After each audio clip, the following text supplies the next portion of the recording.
तो तीर्थेश का रथ हो, चतुर्दश संघ साथ में हो, तो ऐसा कोई घर नहीं रहना चाहिए जिस घर में आप बैठे बैठे आराम फरमा रहे हो। ध्यान रखना, आज से ही घर में इतनी चहल पहल और चर्चा वार्ता हो जानी चाहिए कि नहीं, 17 तारीख को हम सभी को प्रभु के रथ प्रवर्तन में साथ रहना है। बंधुओं, बच्चों के लिए धन कमा करके रख दोगे, ये तुमने उनका कोई हित नहीं किया, तुमने अहित किया है उनका। समझ गए ना? ये तुमने अहित किया, उनका हित नहीं किया। ना तो ने पुरुषार्थी बनाया। अरे पुरुषार्थी तो वो बनाया जाता है कि जब अपने हाथ से करो, कमाओ और समझो, पर तुमने कमा कमा के रख दिया और बंधुओं उनने उस धन को अपने फ्री फंड में पाया, फोकट में मिल गया, तो जी भर के वो भोगते हैं और नष्ट कर देते हैं। ये कोई आप अपने बच्चों का हित नहीं करते। बच्चों का हित उसमें है कि जहां बच्चे ऐसे महान आयोजनों में अपना योगदान देकर के कृत कार्य और अनुमोदना के माध्यम से अपनी पुण्य से झोली भरते हैं और उस पुण्य के फल से वे कहीं भी पहुंच जाए, उनके लिए हर अनुकूलता स्वयं उनके चरणों में आ पड़ती है। कहने का तात्पर्य ये है कि थोड़ा धार्मिक बनिए, बनाइए, केवल सुनिए मत, केवल सुनिए मत, उसको अपने जीवन में लाने की कोशिश कीजिए कि आखिर हमें वास्तव में अपना क्या योगदान देना है। समझ गए ना? तो योगदान देने की कोशिश कीजिए। अगर तीर्थेश महावीर के इस रथ प्रवर्तन के अवसर पर आप सभी साथ होंगे तो निश्चित रूप से दुर्ग में निकलने वाला यह तीर्थेश का रथ तीनों लोकों में श्रेयस को प्राप्त होगा। ऐसे अवसरों पर तीनों लोकों में रहने वाले देवतागण भी प्रभु के रथ प्रवर्तन में साथ हो जाते हैं।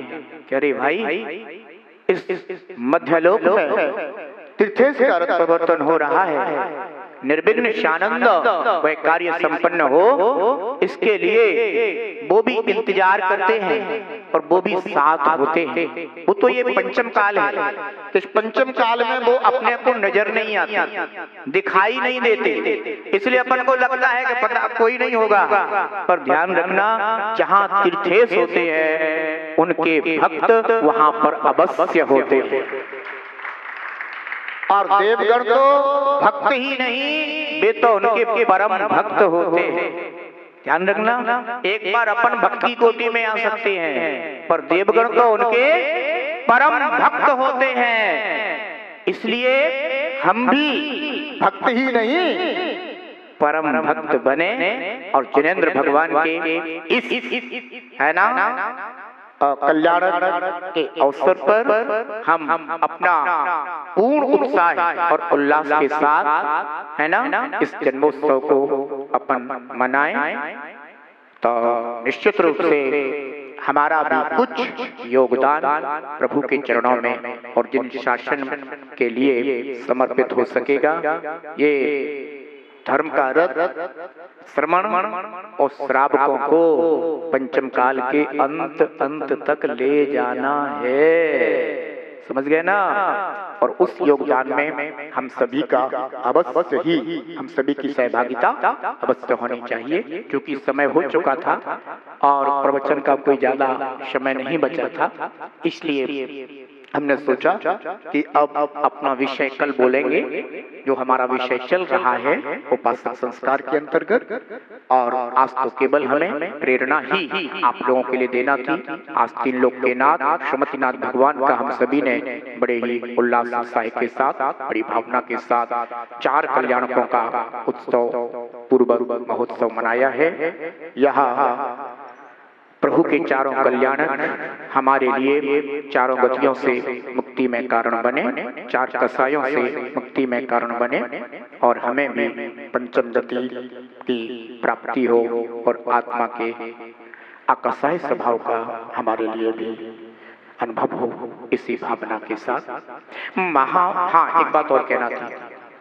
वैसे तो तुम लोग करते ही होगे ये सब, तो जहां जहां से तीर्थेश का रथ निकलेगा, जिन जिन मुझको नहीं पता आपके यहाँ क्या, महावीर का शासन है, कहलाता जिन शासन है, महावीर का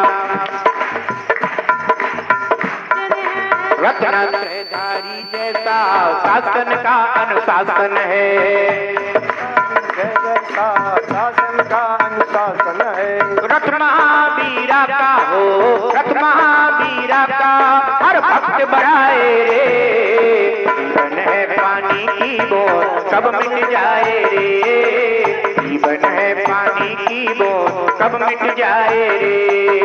होनी अनहोनी हो, होनी अनहोनी सब क्या घट जाए रे, जीवन है पानी की बूंद सब मिट जाए रे, जीवन है पानी की बूंद सब मिट जाए रे, जीवन है पानी की बूंद सब मिट जाए रे।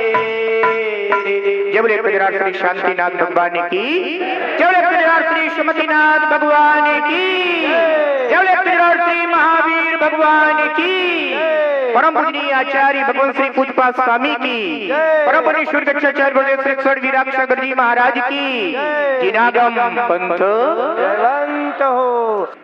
सर्वज्ञों ने मार्ग कहा, पहने से व्यवहार कहा, सर्वज्ञों ने मार्ग कहा, पहने से व्यवहार कहा, जो श्रेता से अपनाता, जो श्रेता से अपनाता, उसको ही भवपार कहा, जो श्रेता से अपनाता, उसको ही भवपार कहा। रत्नात्रयधारी हो, रत्नात्रयधारी शिव फल को पाए, जीवन है पानी की बूंद सब मिट जाए, जीवन है पानी की बूंद सब मिट जाए रे। होनी अनहोनी हो, होनी अनहोनी सब क्या घट जाए रे, जीवन है पानी की बूंद सब मिट जाए रे, जीवन है पानी की बूंद सब मिट जाए रे, जीवन है पानी की बूंद सब मिट जाए। अनादि अनिधन जिनागम पंथ तीर्थंकर भगवंत की दिव्य ध्वनि जिन श्रुत है जिनागम में, जिनागम में वर्णित आत्म कल्याणकारी मार्ग, आत्मितकारी पंथ जिनागम पंथ है। परस्पर रागद्वेष को बढ़ाने वाले आगम बाह्य पंथ उन्मार्ग है। वीत रागता को देने वाला परस्परोपग्रहो जीवा नाम का प्रतीक जिनागम पंथ सन्मार्ग है।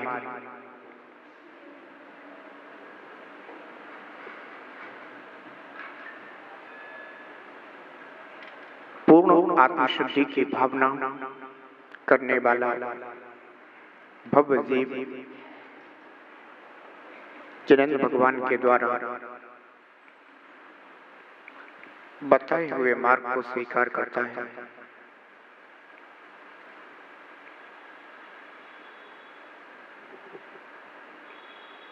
अनादि की भूल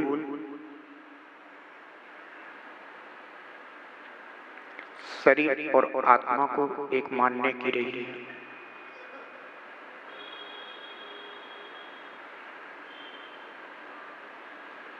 शरीर में आत्मबुद्धि का होना ही बहिरात्मा जीव का लक्षण है।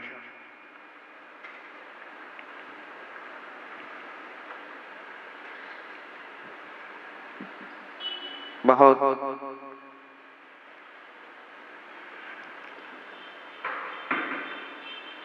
बिरले जीव शरीर और आत्मा के स्वरूप को जानकर भेद विज्ञान को प्राप्त होकर अपने निःशुद्ध आत्मा में रुचि जागृत करते हैं, भावना करते हैं कि जो मेरा स्वरूप है वह मुझे प्राप्त हो।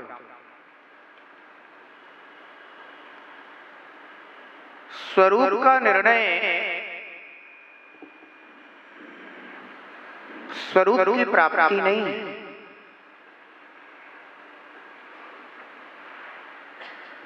स्वरूप के निर्णय बिना भी स्वरूप की प्राप्ति नहीं।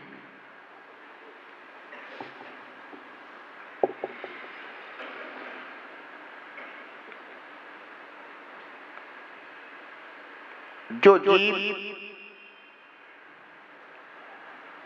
शरीर और आत्मा का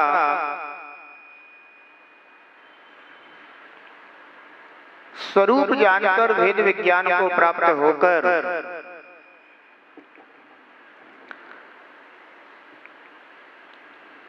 निज शुद्ध आत्मा को ही अपना मानता है, उसमें रुचि रखता है, वह जीव फिर शरीर से भिन्न जो पर पदार्थ हैं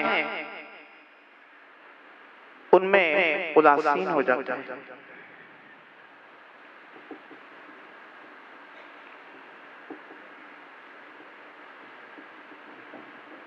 एक बात ध्यान रखना,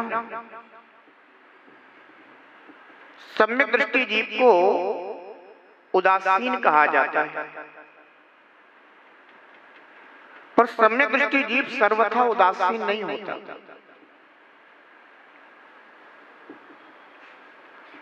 सम्यक दृष्टि जीव अनादि से जिन पदार्थों में अपनापन करता आया, जिन पदार्थों को अपने सुख का साधन समझता आया, उन पदार्थों में उदासीन हो जाता है और निज शुद्ध आत्मा में रुचिवान होता हुआ उसमें उल्लास को प्राप्त होता है, उदासीनता को प्राप्त नहीं होता। अंतरंग उल्लास जागृत होता है और बहिरंग में उदासीनता जगने लग जाती है।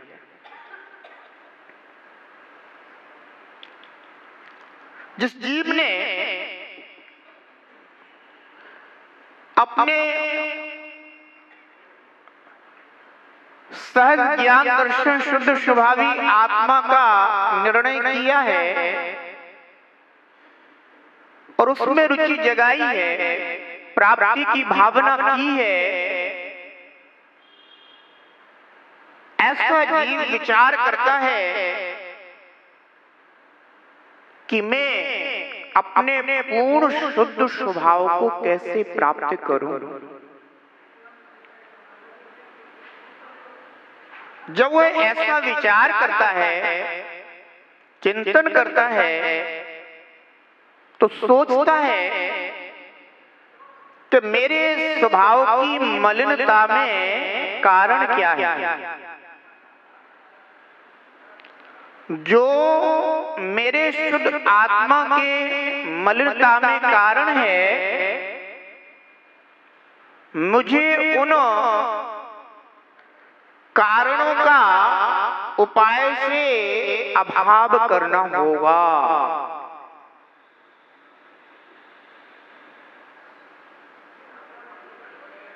और उसके लिए वह प्रयास करता है जो साधन जिनेंद्र भगवान ने कहे हैं उन साधनों का आलंबन लेता है, आश्रय करता है,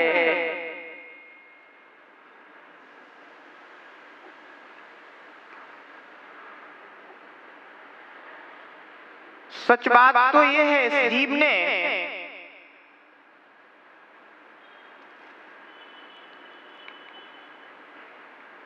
जिनेंद्र भगवान के द्वारा बताए हुए साधनों को एक तो जाना नहीं और कदाचित ज्ञान भी हुआ तो अपने शुद्ध आत्मा को प्राप्त करने के प्रयोजन से उन्हें स्वीकार नहीं किया।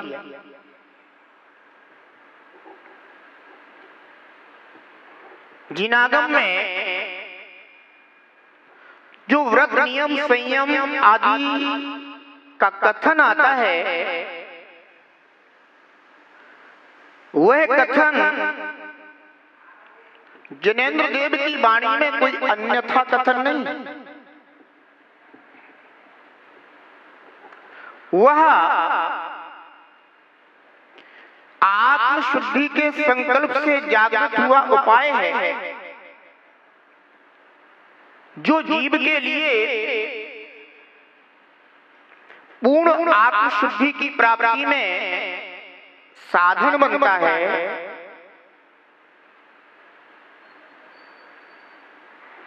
थोड़ा सा विचार करना,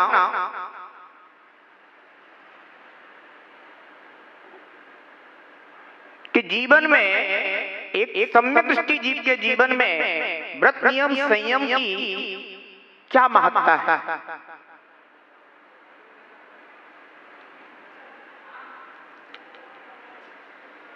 उदाहरण के लिए आपके पास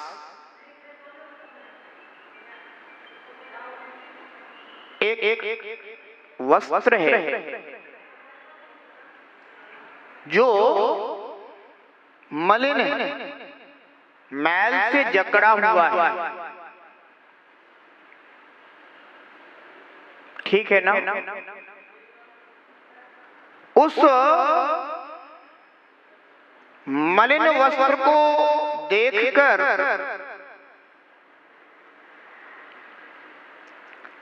जीव मन में विचार करता है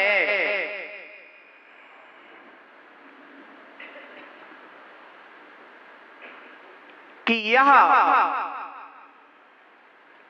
वस्त्र मलिन है, मुझे इसकी मलिनता को दूर करना है। वह वस्त्र है निज आत्मा जो अनादि से द्रव्य भाव कर्म मल से मलिनता को प्राप्त हो रहा है।